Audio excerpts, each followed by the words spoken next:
Hey fans, it's me Aaron for a comic show. This is a great week of comics. We're coming up on Free Comic Book Day in a couple weeks now. We still haven't got our free comic book boxes of books yet, so as soon as those come in, I'm going to read them all that are new and do a video just about those. So watch for that any day now.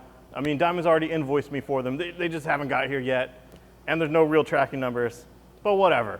This week is freaking great.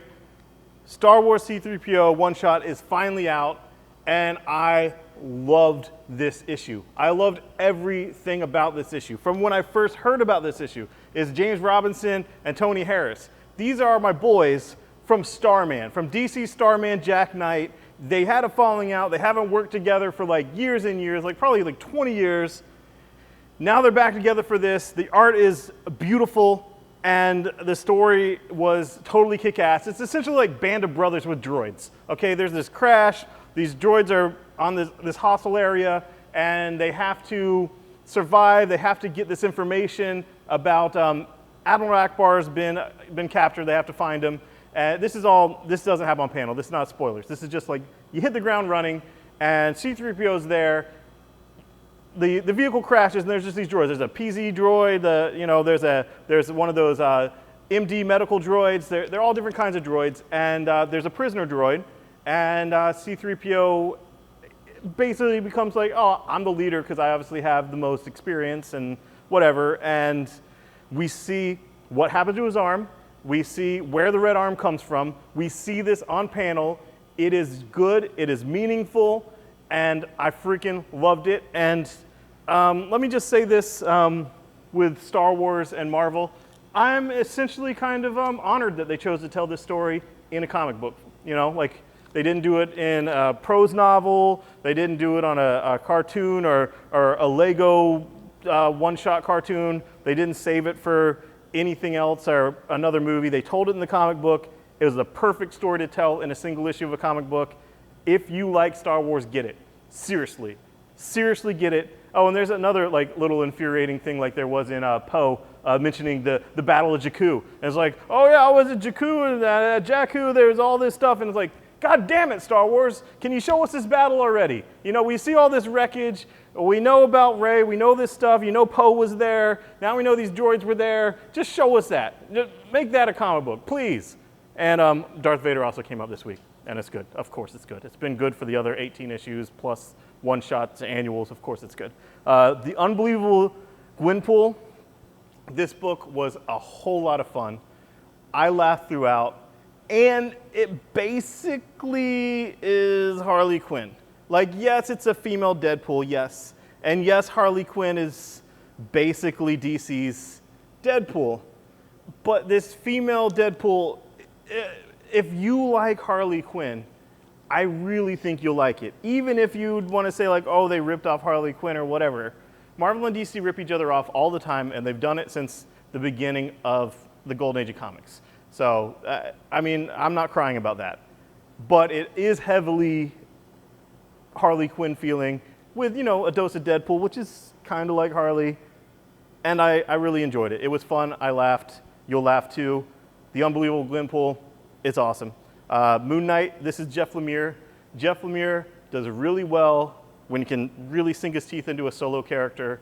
I love so much of his work, and I like it when his protagonist has some deep-seated psychological problems, like the underwater welder, for example. This is Moon Knight.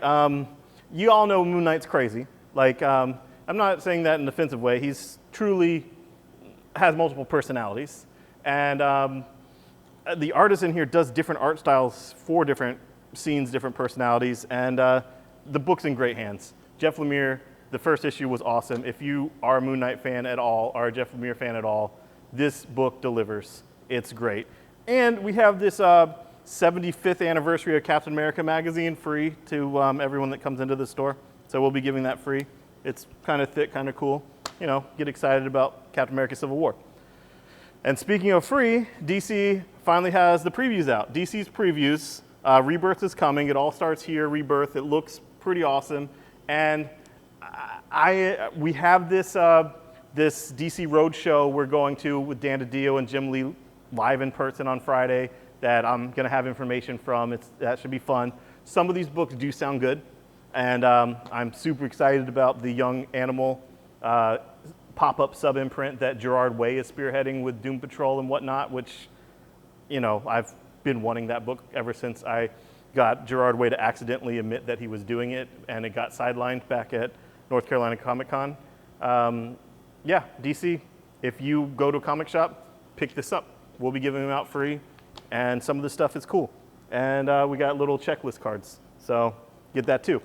Harley and Harley Quinn's Gang of Harleys is out. It's a 6-issue miniseries. You know, she has like a gang now, and it's Paul Miani and Frank Terry co-writing it, and it's fun. It's fun. If you get Harley, you'll like it. And I like this sketch cover. It's a nice matte finish, and you just you draw something there. Like, you know, you just draw a penis, or draw Garfield with a penis. Or what I wanted to do was draw Garfield with lasagna on his penis, and then Odie licking it off, and Odie has a thought bubble saying, "I hate Mondays," because Garfield makes him do that every Monday. That's what I'm going to draw. I'm just being honest. I mean, sorry if that's offensive, but that's what I'm going to draw.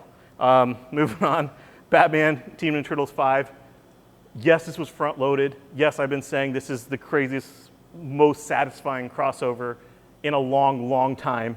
And the last couple pages of this is batshit crazy. True Turtle fans are going to love it. I squeed when I saw it. I literally squeed, and I had to run and show Cap it and ruin the last 2 pages for him because whatever. And yeah, it's good. It's really good, and I can't wait for issue 6. Moving on to independent stuff, Black Road. This is Brian Wood's new book, and it's kind of like his Northlanders. It's kind of like Viking stuff. It's landlocked, though, and it's this North Road that he has to take this priest on. It's a time of conversion, where the Christians from Rome have come in and levied a tax, putting everyone in poverty, and, you know, killed a bunch of people for heresy and sedition, and basically the protagonist is kind of wrestling with this thing where the Christians talk about love and hope and all this stuff, but walk this walk of distrust of their fellow man and hatred and violence. And that's topical for today, right, you guys? I mean, I'm not trying to be political, but I mean, if you want to see parallels, you can see parallels. Plus, it was badass, had a lot of like fight scenes. It was great. Hope Larson, Eisner Award-winning Hope Larson, Goldie Vance. This is her new book. It's from Boombox. It's set in Florida, which is fun. I love Florida. And obviously it's, you know, that kind of girl detective stuff. And it's whimsical, it's fun. It's a lot like Lumberjanes in that tone, in that vein. And I enjoyed it. And this issue has an exclusive first look at the Lumberjanes Gotham Academy crossover, which, perfect. When I heard that announced, I was like, yes, that's cool. Lumberjanes and Gotham Academy, why not? And Rat Queens Volume 3 is out. I'm glad this book is back on track. This has the Braga special. And yeah, it's great. I love Rat Queens. And finally, for shits and giggles, there is an adult coloring book for Spawn. You seriously only really need red color crayons, maybe some orange, maybe some black. But, and I guess when he's maskless, you can have like the hamburger face, but that's like orange and browns maybe. But yeah, just get out your red color crayons and you can color some gore. I mean, this is heavy gore stuff in a coloring book, but it's for adults. It literally says it. So enjoy. I can't wait for the Walking Dead coloring book coming in June, I think, or maybe late May. Thanks, guys. Bye-bye.